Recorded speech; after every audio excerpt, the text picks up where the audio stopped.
हम फौजी इस देश की धड़कन है, हर दिल का हम प्यार माँ की तड़पन है। हम फौजी इस देश की धड़कन है, हर दिल का हम प्यार माँ की तड़पन है। पूरा करके चले हर वचन साथियों, अब तुम्हारे हवाले वतन साथियों।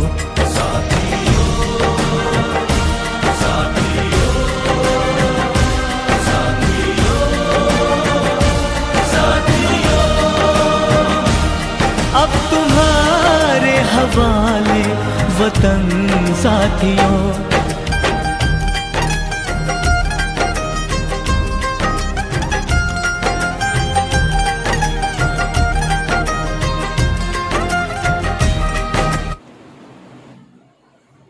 Good morning student.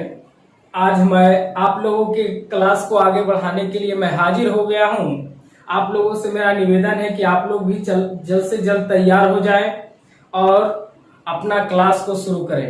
कल हम आप लोगों को बताए थे प्रश्नावली 4.3 का पहला नंबर क्वेश्चन, जिसमें 4 द्विघात समीकरण दिया हुआ था, जिसे पूर्ण वर्ग विधि के द्वारा सोल्व करना था।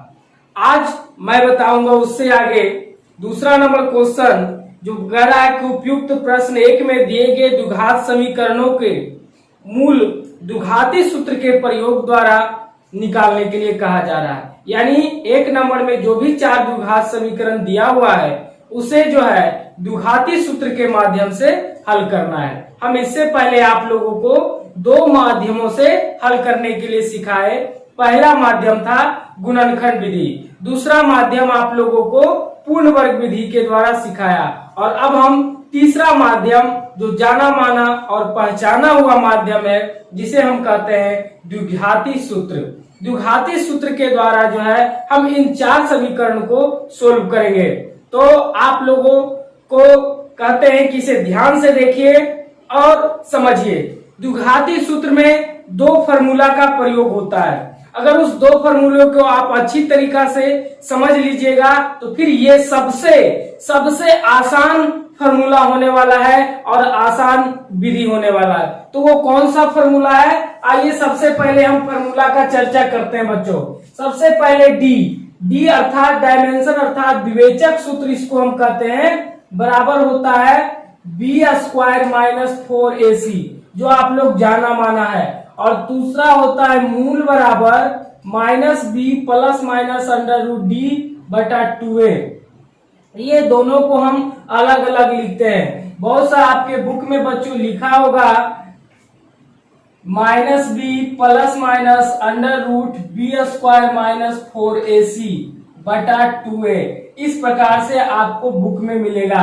लेकिन हम जो है इसे आसान बनाने के लिए, इसे बहुत अच्छी तरीका से सोल्व करने के लिए इसे हमने 2 भागों में बांट दिए हैं, ताकि बच्चों को समझने में, पढ़ने में और बनाने में बिल्कुल आसानी हो।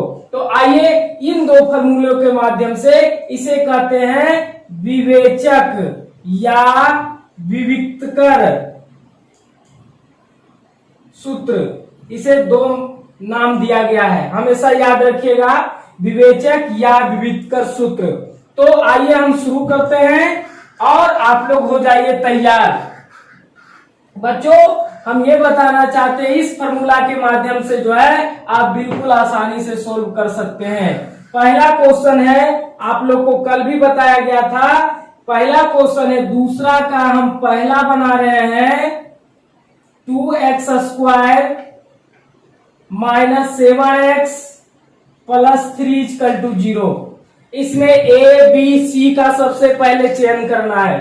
इसमें देखिए a बराबर 2 लेंगे, क्योंकि आपको पता है इसका कंडीशन होता है ax² + bx + c = 0। यानी जो ax² के बगल में होता है उसे हम a मानते हैं, और जो x के बगल में होता है उसे हम b मानते हैं। और ये जो है लास्ट जो है पर्सन, जिसमें ना तो x ना y ना z किसी प्रकार की चर संख्या नहीं रहती है, उसे हम c मानते हैं। तो यहाँ देखिए एक्स स्क्वायर के आगे ए है 2 है, तो ए बराबर हमने 2 मान लिए बच्चों। फिर यहाँ पर b बराबर x के आगे -7 है, इसलिए हमने b बराबर -7 माने और c क्या हो जाएगा 3।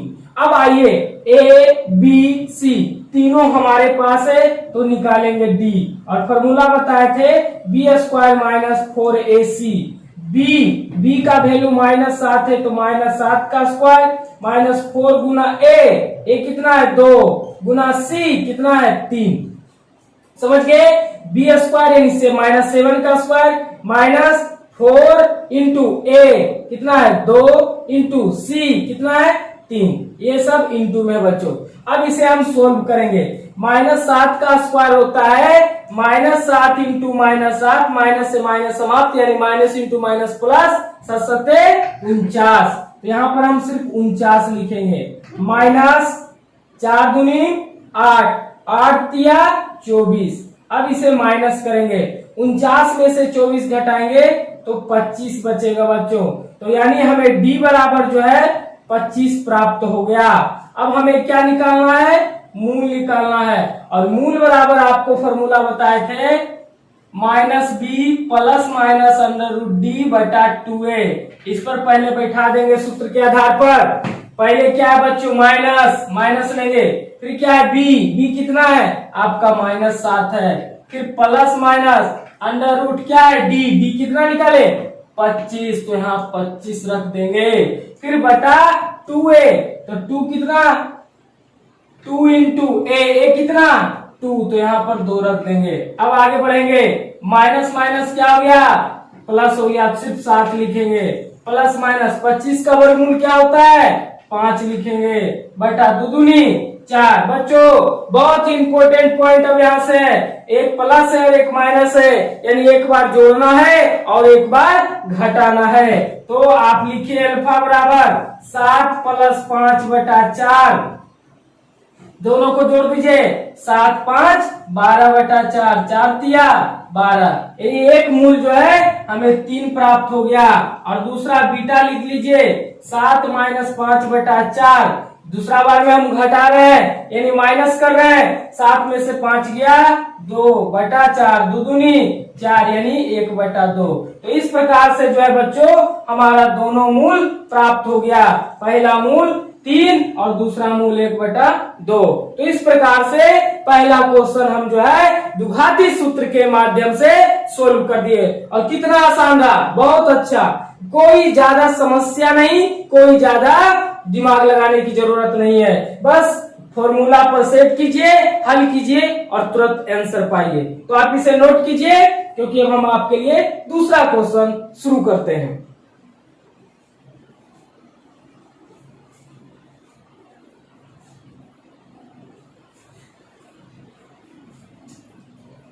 तो आइए बच्चों अब इसे हम मिटा रहे हैं।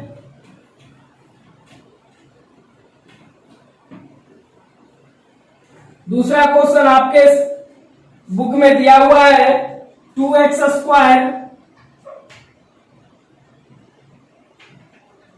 + x - 4 = 0। यहां भी a b c का चयन करेंगे। a यहां पर होगा x² के आगे 2 है 2, b यहां होगा x के आगे कोई डिजिट नहीं यानी कोई संख्या नहीं है बच्चों, तो वहां पर हम 1 मानते हैं, तो यहाँ 1 होगा, और c हो जाएगा क्या -4। d अब प्राप्त करेंगे तो b² - 4ac फॉर्मूला के माध्यम से, b² - 4ac का फॉर्मूले के माध्यम से। अब इस पर हम बैठाएंगे, पहले b² है तो b आपका कितना है 1 है, तो इसे 1 के स्क्वायर आप लिखेंगे 1 के स्क्वायर -4 गुना a कितना है 2 इंटू c कितना है -4। अब इसे करेंगे 1 का स्क्वायर बच्चे 1 होता है, -4 दूनी 8, 8 चौक 32, तो -32 होगा क्योंकि इसमें माइनस लगा हुआ है। अब ये माइनस माइनस क्या हो जाएगा बच्चों प्लस, तो 1 + 32 और 1 जोड़ देंगे तो 33। इस प्रकार जो है d हमें 33 प्राप्त हो गया। अब आगे मूल निकालेंगे बच्चों, देख लीजिए, अब आगे मूल निकालेंगे और हमें मूल प्राप्त हो जाएगा। जिस प्रकार ये मूल बराबर फॉर्मूला आप देख रहे हैं बैठाएंगे, पहले क्या है माइनस, तो माइनस लिखेंगे फिर क्या है बी, बी कितना है 1, तो 1 लिखेंगे, plus minus under root D, D कितना है 33, तो यहाँ 33 लिखेंगे, बट्टा 2a यानी 2 गुना ए कितना है 2, तो यहाँ 2 लिखेंगे। अब लिखेंगे -1 प्लस माइनस 33 का वर्गमूल नहीं होता है तो रूट 33 ही रह जाएगा, बटा 2 दूनी 4।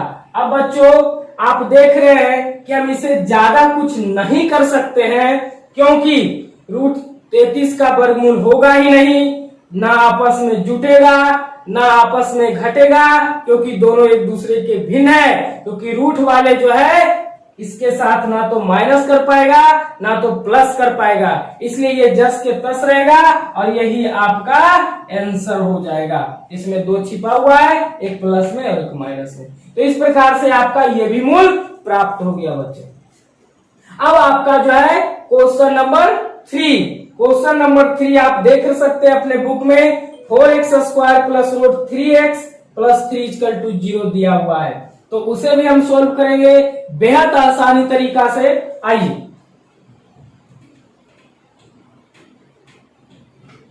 देखते हैं, क्वेश्चन दिया हुआ है 4x², तीसरा question 4x² plus 4 root 3x plus 3 = 0। यहां भी देखिए बच्चों बहुत ही इंपॉर्टेंट बात, a पहले प्राप्त होगा 4, b प्राप्त होगा 4 रूट 3 और c प्राप्त होगा 3, क्योंकि x के बगल में 4 रूट 3 है तो b मेरा 4 रूट 3 होगा, x² के बगल में 4 है तो a मेरा 4 होगा और c मेरा 3 होगा। अब हमें क्या निकालना है d, d क्या होता है b² माइनस 4ac, b कितना है बच्चों 4 रूट 3 के होल स्क्वायर माइनस 4 गुना a कितना है 4 गुना c कितना है 3, करेंगे 4 का स्क्वायर 16, 4 चौक 16 इंटू 3 तिया 9, 9 का वर्गमूल कितना होता है 3, माइनस 4 चौक 16, 16 तिया 48, अब इसे भी गुना कर लेंगे, 16 तिया 48 माइनस 48, 48 में 48 माइनस करेंगे क्या प्राप्त होगा 0, यानी कहने का मतलब यह हो गया कि d बराबर हमें 0 प्राप्त हो गया। तो आइए आगे हम बढ़ते हैं और इसके मूल ज्ञात करते हैं। तो मूल ज्ञात करने पर हमें क्या प्राप्त होता है इसे ध्यान से देखिए। सबसे पहले माइनस, तो माइनस लगाएंगे, फिर b कितना है 4 रूट 3 तो 4 रूट 3 लिखेंगे, plus minus under root d कितना है 0 बटा 2 गुना a कितना है 4, फिर इसे अब सोल्व करेंगे, माइनस 4 रूट 3 प्लस माइनस 0 का वर्गमूल क्या होता है बच्चों 0 बटा 4 दूनी 8, अब एक बार जोड़ेंगे और एक बार घटाएंगे, माइनस 4 रूट 3 प्लस 0 बटा 8। आप जानते हैं किसी भी संख्या में 0 जुटे या घटे कोई फर्क पड़ने वाला नहीं है, तो क्या होगा माइनस 4 रूट 3 बटा 8, इसे काट देंगे 4 दूनी 8 तो हमें प्राप्त होगा माइनस रूट 3/2। फिर आगे देखिए माइनस 4 रूट 3 माइनस, अब की बार 0 को हम माइनस कर रहे हैं क्योंकि एक बार घटाना और एक बार जोड़ना है, अल्फा लिखिए बीटा लिखिए और बटा 8 घटाएंगे तो भी कोई फर्क नहीं पड़ने वाला है, हमें प्राप्त होगा 4 रूट 3 बटा 8, काटेंगे 4 दूनी 8 तो हमें प्राप्त होगा रूट 3/2। इस प्रकार से मेरा दोनों भिन्न यानी दोनों मूल प्राप्त हो गया, वो भी एक समान मूल। क्यों? क्योंकि मेरा d जो है 0 के बराबर है, और कल भी बताए थे कि जब d 0 के बराबर होता है तो दोनों मूल एक जैसा होता है यानी समान होता है, वो हम लास्ट में आपको फॉर्मेट लिखा देंगे बच्चों। अब आपका रहा क्वेश्चन नंबर 4, क्वेश्चन नंबर 4 आपका दिया हुआ है, उसे आप अच्छी तरीका से देखेंगे, मिटा रहे इसे बच्चे।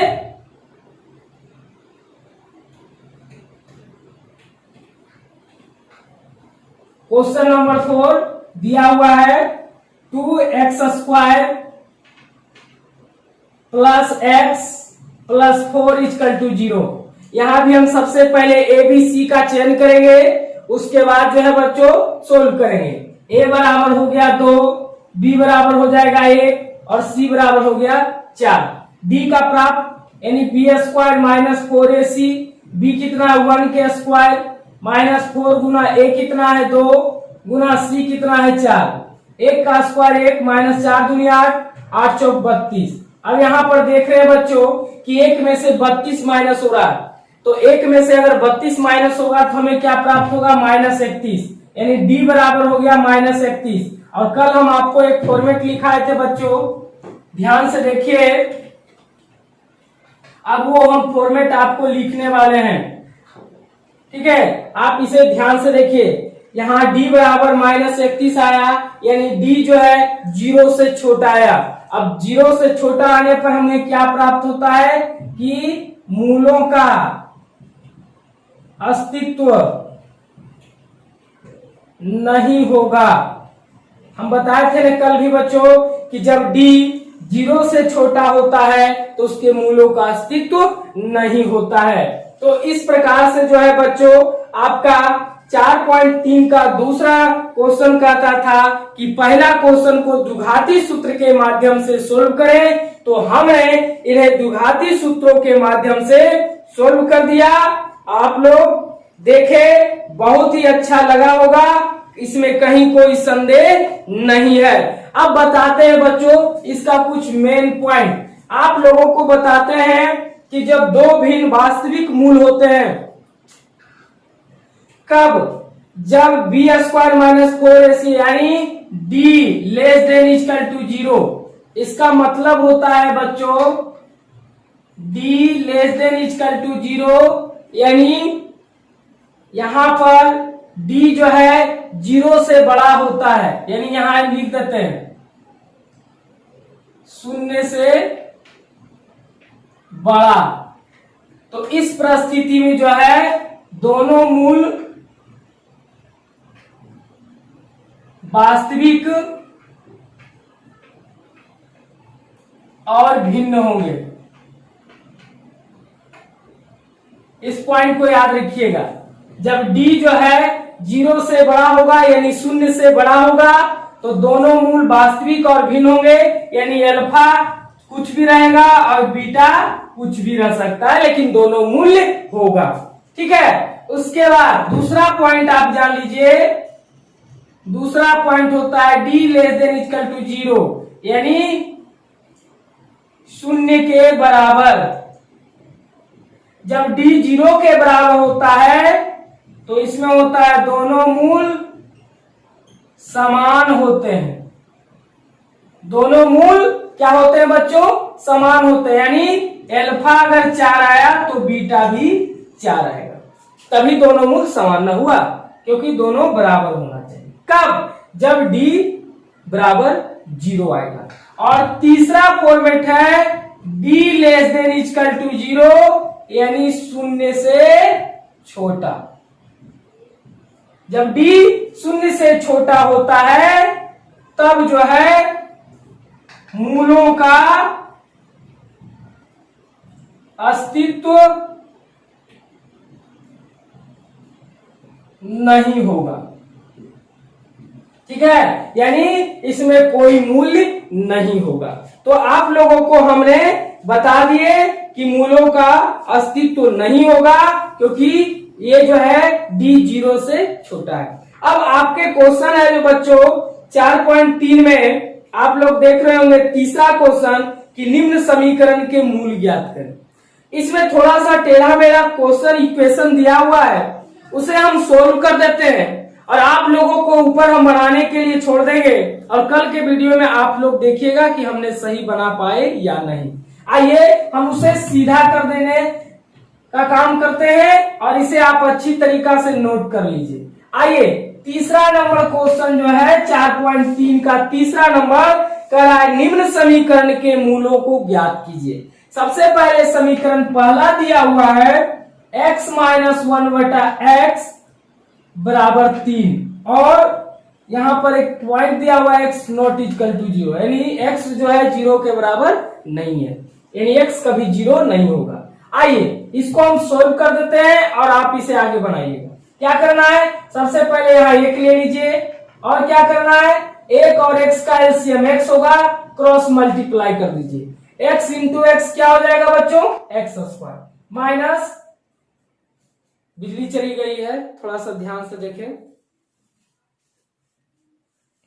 ध्यान से देखें बच्चों। एक्स स्क्वायर माइनस 1y, अब यहां से 1 इंटू 1 गुना करेंगे तो क्या होगा 1, उसके बाद क्या होगा बराबर 3, यहां से लिखेंगे एक्स स्क्वायर माइनस 1 बराबर 3 से इसमें गुना हो जाएगा 3 इंटू एक्स तो हो जाएगा 3x।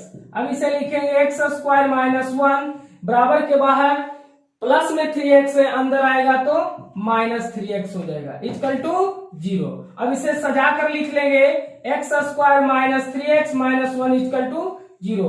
इस प्रकार मेरा जो है द्विघात समीकरण प्राप्त हुआ। अब यहां से ए बी सी ज्ञात कर लेंगे। ए एक्स स्क्वायर का कोई डिजिट नहीं है आगे तो 1 मानेंगे, बी इसके आगे -3 है तो -3 मानेंगे, और सी आपका -1 होगा, और डी बराबर B square minus 4ac formula के माध्यम से इसे सोल्व कर लीजिएगा। ठीक है बच्चों, आप यहां तक आप लोग समझ गए बहुत अच्छी तरीका से। अब आप लोगों को हम बताते हैं कि इसको आप सोल्व करके रखिएगा, कल के वीडियो में आप लोगों को चेक करेंगे कि आपने सही बनाया या नहीं। तो आप लोग अपना आंसर को जो है कमेंट बॉक्स में डाल दीजिएगा ताकि हमको यह पता चले कि कौन से बच्चे का आंसर बिल्कुल सही हुआ। ठीक है, तो इसी के साथ मैं आज का सेवा यहीं समाप्त करता हूं। जय हिंद, जय भारत बच्चों।